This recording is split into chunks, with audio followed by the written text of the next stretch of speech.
शुरू होती है तो हम देखते हैं कि रात का वक्त है और कुछ फ्रेंड्स बीच पर आए होते हैं। वो वहाँ पर बहुत ज्यादा एंजॉय करते हैं। कुछ सिंगिंग कर रहे होते हैं, कुछ डांसिंग कर रहे होते हैं और कुछ गेम्स खेल रहे होते हैं। कि तभी उन्हें वहाँ पर कोई अजीब सी और बड़ी सी चीज मिलती है जिसका वो मजाक उड़ाने लगते हैं और उसे थोड़ा सा डैमेज भी करते हैं, यानी तोड़ते भी हैं। उनको नहीं पता था कि इसके अंदर क्या है या ये चीज खुद क्या है। अब ये सब दोस्त इतनी एंजॉयमेंट करने के बाद थक जाते हैं तो अपनी अपनी गाड़ियों में ही सो जाते हैं। और जब सुबह होती है तो एक एक करके सबकी आँख खुलने लगती है। उनमें से एक लड़की का नाम मार्शा होता है जो कि टेबल पर सो रही थी। उसकी आँख खुलते ही उसकी तबीयत खराब होने लगती है, उसे वॉमिटिंग होने लगती है। बाकी सबको लगता है कि शायद ये रात की वजह से हो रहा है, लेकिन मार्शा को अंदर ही अंदर बहुत अजीब फीलिंग आ रही थी। अब वहाँ पर एक लड़की को सैंड के ऊपर कोई बर्ड बैठी दिखाई देती है। वो बर्ड बिल्कुल ठीक ठाक होती है लेकिन सैंड उसे अपने अंदर लेने लगती है जैसे कोई बहुत ही गहरा दलदल हो। वो लड़की बहुत ज्यादा परेशान हो जाती है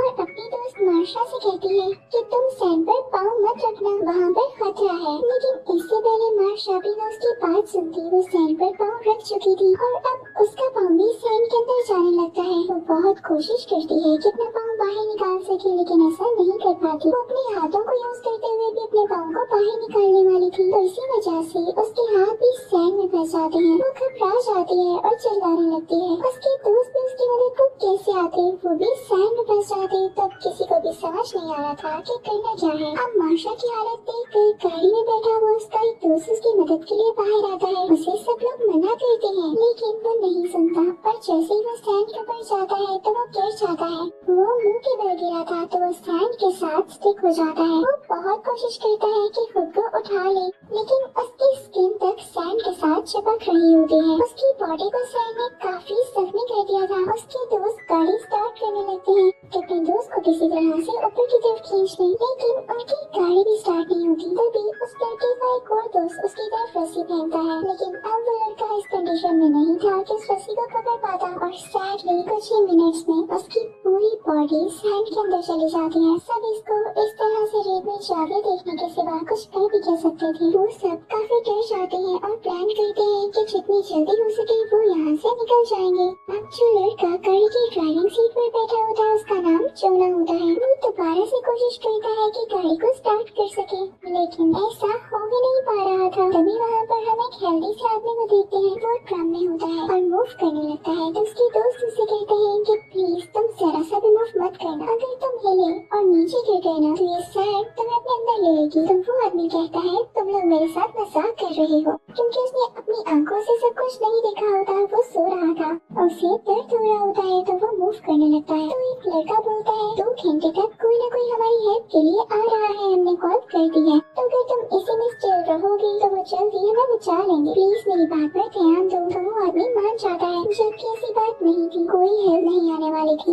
ये सब यहाँ पर स्टक थे। अब मार्शा की दोस्त सबसे कहती है हम सब ने इसी बीच पर तो कल पार्टी की थी, कल हमें ये सैंड क्यों नहीं कुछ कह रही थी और यहाँ पर बाकी भी तो लोग थे, वो कहाँ गए। अब ये लोग किस कर लेते हैं कि वो लोग भी रेत में जा चुके हैं और अभी तक ये लोग रेत में इसलिए नहीं गए क्योंकि ये लोग डायरेक्ट रेत के ऊपर नहीं थे, अपनी कार्स में थे या किसी ऊंची जगह पर। इतनी ही देर में वो हेल्दी आदमी फिर से चिल्लाने लगता है कि मुझे सनराइज तंग कर रही है। तो उसका दोस्त उसकी तरफ सनस्क्रीन फेंकता है, कहता है कि इसे लगा लो तुम्हें सुकून मिलेगा। अब वो आदमी से लगा लेता है तो उसे थोड़ा सा सुकून आता है। तभी उन सब की नजर उस चीज पर पड़ती है जो रात को नहीं मिली थी और इन्होंने उसको डैमेज किया था। रात के अंधेरे में उस चीज का इतना पता नहीं चल रहा था लेकिन वो बड़ी सी चीज एक एग था जिसे इन्होंने तोड़कर या डैमेज करके बहुत बड़ी गलती की थी। अब उसके 2 टुकड़े हो चुके थे, यानी उसमें जो भी कोई चीज थी वो यकीनन अब बाहर आ चुकी थी। और ये भी हो सकता है कि जो क्रिएचर उस अंडे के अंदर से निकली है वो सैंड में रहती है और वही इन सबको सैंड के अंदर लेकर जा रही है। अब मार्शा की दोस्त सैंड की तरफ कोई चीज फेंकती है तो सैंड उस चीज को भी अपने अंदर ले लेती है और यहाँ पर इन्हें पता चल जाता है कि वो क्रिएचर इस सैंड के अंदर ही है। अब जोना कहता है कि हम इस तरह से कुछ भी नहीं कर सकते, हमें अपने लिए खुद ही स्टेप लेना होगा। वो एक स्केटबोर्ड उठाता है और उसे गाड़ी के पास रख के उस पर से चलता हुआ टेबल तक जाने की कोशिश करता है। सक्सेसफुली उस पर चलने तो लगता है लेकिन जैसे ही टेबल तक पहुंचता है तो स्केटबोर्ड स्लिप होने लगता है और उसके पाँव भी, तो वो स्लिप होकर सैंड के बहुत करीब हो जाता है जिसकी वजह से सैंड से कुछ चीज निकलती है और उसके पेट के साथ टच होती है, लेकिन जोना बिल्कुल भी नर्वस नहीं होता और फौरन से टेबल के ऊपर चढ़ जाता है जहाँ पर एक बैग रखा था और उसमें कुछ स्नैक्स थे। उसे उस बैग में से एक बनाना मिलता है, लेकिन जब वो उसे खाता है तो उसे भी वॉमिटिंग हो जाती है और जब उसकी नजर अपने पेट पर पड़ती है तो वहाँ पर बहुत सारे जख्म होते हैं जो कि उसी चीज ने किए थे जो सैंड में से निकली। सब लोग ये देख के बहुत घबरा जाते हैं, लेकिन जोना उनसे कहता है कि नहीं ये कुछ भी नहीं है, तुम लोग अपनी सेफ्टी के बारे में सोचो। साथ ही उनकी तरफ ड्रिंक्स फेंकने लगता है कि जिनको प्यास लग रही है उनकी प्यास तो बुझ सके,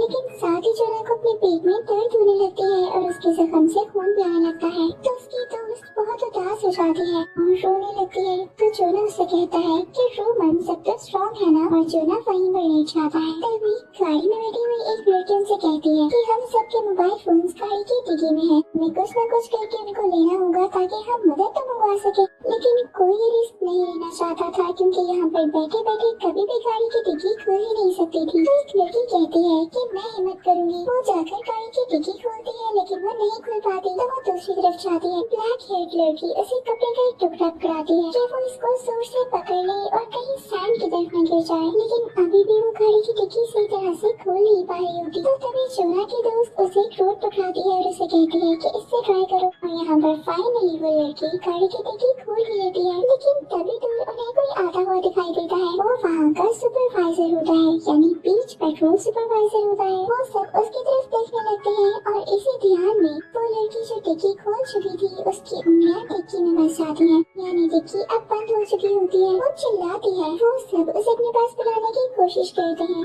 लेकिन वो सुपरवाइजर उनसे कहता है कि न्यू जनरेशन में ना ड्रग्स लेकर पता नहीं कैसे कैसे काम करती है। लेकिन वो सब उसे बताते हैं कि हम मुश्किल में हैं। वो अपनी गाड़ी उनकी तरफ लेकर आता है और गाड़ी से उतरने लगता है तो वो सब शोर मचाते हैं, सैंड पर पाँव मत रखिएगा। लेकिन जब वो आदमी बाहर आता है तो देख के सब के सब हैरान रह जाते हैं कि सैंड ने उसे कुछ भी नहीं किया होता। सबसे पहले तो वो जोना के पास जाता है और उसका पेट देख के काफी हैरान होता है ये सब किसने किया। उसके बाद वो उस हेल्दी आदमी को ट्रंक से निकालने की कोशिश करता है, लेकिन उसका वेट काफी ज्यादा था तो वो अकेले ऐसा नहीं कर पाता और उनसे कहता है कि कुछ ही देर में मैं अपनी टीम को बुला लेता हूँ जो तुम लोगों को यहाँ से रेस्क्यू करने की। लेकिन मुझे समझ नहीं आ रहा कि तुम लोग यहाँ पे कर क्या रहे हो। तो जोना की दोस्त उसे सब कुछ बताने की कोशिश करती है और कहती है कि हमारी दोस्त की उंगलियां गाड़ी की डिग्गी में फंसी हुई है। सुपरवाइजर उसके पास जाता है, लेकिन उसकी कोई हेल्प नहीं करता। तो जोना की दोस्त चिल्लाने लगती है। तो सुपरवाइजर उसके पास जाकर कहता है तुम मुझसे इतनी बदतमीजी क्यों कर रही हो, तुम्हारे साथ मसला क्या है। तो वो उसे बताती है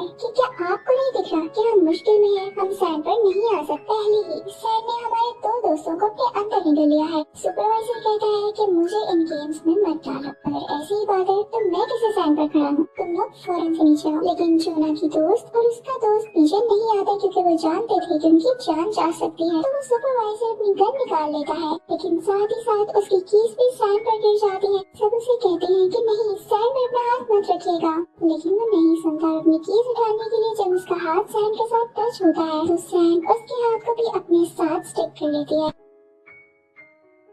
सुपरवाइजर के पास पेपर स्प्रे होता है जिसे वो सैंड पर स्प्रे करने लगता है, लेकिन कोई फायदा नहीं होता। वो क्रीचर उसका आधा हाथ अपने साथ ले जा चुकी होती है और सुपरवाइजर का हाथ कट जाता है जिससे बहुत खून आता है। वो चिल्लाने लगता है। तो जोना की दोस्त नीचे उतर के दूर से ही पेपर स्प्रे उठा लेती है कि शायद उस क्रीचर को हराने में हमारी हेल्प कर सके। अब रही बात सुपरवाइजर की, तो वो बेचारा रेत में पूरी तरह से गिर जाता है और देखते ही देखते रेत उसे अपने अंदर ले जाती है। अब ऊपर कैबिन में जोना की दोस्त अपने साथी से कुछ बात करती है तो उन्हें समझ आ जाता है कि सुपरवाइजर को इसलिए कुछ नहीं हो रहा था क्योंकि उसके जूते मजबूत थे और नीचे से टॉवल के जैसे थे, यानी फाइबर्स वाले। तो वो लड़का अपने बाकी साथियों से कहता है कि मेरी तरफ टॉवल फेंको, इसे हम अपने पाँव पर बांधेंगे और यहाँ से निकल सकेंगे। जब उसके साथी उसकी तरफ टॉवल फेंकते हैं तो उसे कैच करने के चक्कर में कैबिन से नीचे गिर जाता है। नीचे गिरते ही रेत से बहुत सारे फेन्स टाइप या रूट्स जैसी चीजें बाहर आती हैं जो कि वाकई में उस क्रीचर के टेंटिकल्स हो सकते हैं। वो उसकी पूरी बॉडी के साथ चिपक जाती है और उसका खून पीने लगते हैं और देखते ही देखते इसके साथ भी वैसा ही होता है जो कि बाकी साथियों के साथ हुआ था, यानी वो सैंड के अंदर कहीं गुम हो जाता है। और ये इंसिडेंट इनके दोस्तों के लिए बहुत बुरा गुजरता है। ब्लैक हेयर लड़की अपने अपने कानों पर हाथ रख के रोने लगती है। तो जोना की दोस्त उसे कहती है कि सब ठीक हो जाएगा। वो उससे कहती है कि ये ट्रेन यहाँ पर सीधी करके रखो और खुद एक और ट्रेन उतार कर वहाँ पर रखती है और कैबिन से जंप करते हुए गाड़ी में आ जाती है। जैसे ही वो गाड़ी में आती है तो उस ब्लैक हेयर लड़की को एक थप्पड़ लगाती है, क्योंकि ये सारा उसी का प्लान था कि यहाँ पर आया जाए। लेकिन ये सब होना उसकी गलती तो नहीं थी। फिर अब वो दोनों मिलकर उस लड़की के फिंगर्स को गाड़ी के डिग्गी से निकालने की कोशिश करती है और कामयाब भी हो जाती है। अब जोना की दोस्त उसके हाथ पर टॉवल बांधती है। दूसरी तरफ हम उसी हेल्दी आदमी को देखते हैं जो गिरफ्तार में फंसे होने की वजह से काफी ज्यादा बुरा फील कर रहा होता है और उसकी बॉडी क्योंकि उसमें स्टक थी तो वो स्वेल भी होने लगती है और उसमें से खून भी आने लगता है। और जब वो खून बहकर नीचे सैंड में गिरता है तो सैंड में से कुछ टेंटिकल्स निकलते हैं और उनको पता चल चुका था कि यहाँ पर कोई इंसान है, तो हो सकता है कि वो हेल्दी आदमी पर अटैक भी कर दे। अब दूसरी तरफ वो तीनों लड़कियां ड्रिल को जोड़ते हुए कार से टेबल तक एक रास्ता बना देती है और ब्लैक हेयर लड़की अब जोना तक जाती है। अब वो लड़की जिसकी फिंगर्स टिकी भी आ चुकी थी तो वो जोना की दोस्त से कहती है कि अब तुम जाओ, क्योंकि मेरे हाथ से खून निकल रहा है और अगर ये सैंड पर गिर गया तो वो क्रीचर हम पर अटैक कर सकती है। तो अब जोना की दोस्त उस तक पहुंच जाती है। अब सबसे एंड में वो इंजर्ड फिंगर्स वाली लड़की उस घर पर चलने लगती है, लेकिन बिल्कुल आखिर में पहुंचकर उसके हाथ से ब्लीडिंग होती है और ब्लड ड्रॉप नीचे सैंड पर गिरता है तो वो क्रीचर थोड़ी सी बाहर आती है, जिसे देख के वो लड़की डर जाती है और उसका बैलेंस खराब हो जाता है। तो वो बेचारी भी सैंड में गिर जाती है और सैंड उसे पूरी तरह से अपने अंदर ले लेती है।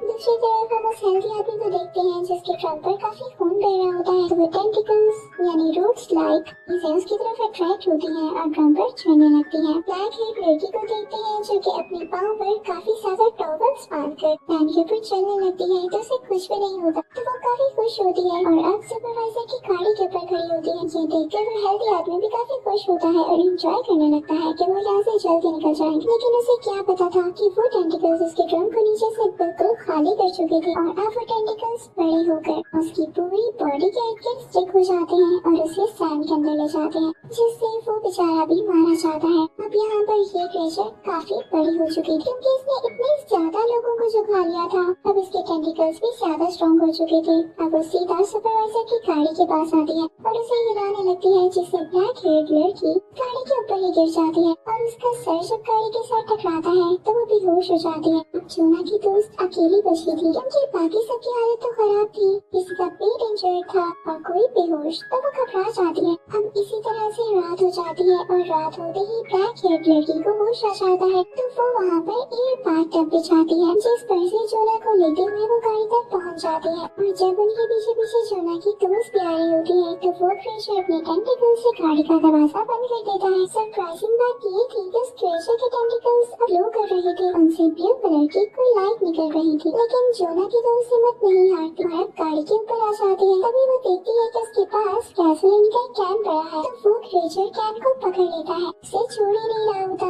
अब जोना की दोस्त टाइम वेस्ट ना करते हुए दूसरा कैन उठाती है और उसमें से गैसोलीन गाड़ी के चारों तरफ फेंकने लगती है, जिससे कुछ गैसोलीन क्रीचर के ऊपर गिर जाती है और उसके बाद वो उसे आग लगा देती है, जिससे क्रीचर के टेंटिकल्स को भी आग लग जाती है और वो तड़पने लगता है। जोना की दोस्त फौरन से गाड़ी के अंदर चली जाती है और दरवाजा बंद कर लेती है, लेकिन वो क्रीचर दरवाजा खोलने की कोशिश करता है, लेकिन जल्दी शायद जलने की वजह से इस मॉन्स्टर की ताकत कम होने लगती है और वो जल्दी रेत के अंदर खुद ही समा जाता है। रात काफी हो चुकी होती है और ये तीनों काफी डरे हुए और थके हुए होते हैं तो लोग गाड़ी में ही सो जाते हैं। अब जब सुबह होती है तो उनकी गाड़ी के शीशे पर कोई आदमी नॉक करता है, तो कोई पुलिस ऑफिसर लग रहा था। अब जब जोना की दोस्त बाहर निकल कर देखती है और सैंड पर पाँव रखती है तो उसके पाँव सैंड में स्टक नहीं होते। साथ ही साथ ब्लैक हेयर लड़की भी बाहर आ जाती है और अब वो दोनों वहाँ से निकल जाती है। क्रीचर कल रात चलने की वजह से मर चुका था और इसीलिए सैंड में अब सुकून था, कोई मूवमेंट नहीं थी। जोना की उन जख्मों की वजह से डेथ हो चुकी होती है, जो कि बहुत ही सैड मोमेंट होता है। लेकिन मूवी के लास्ट सीन में हमें बहुत ही शॉकिंग बात पता चलती है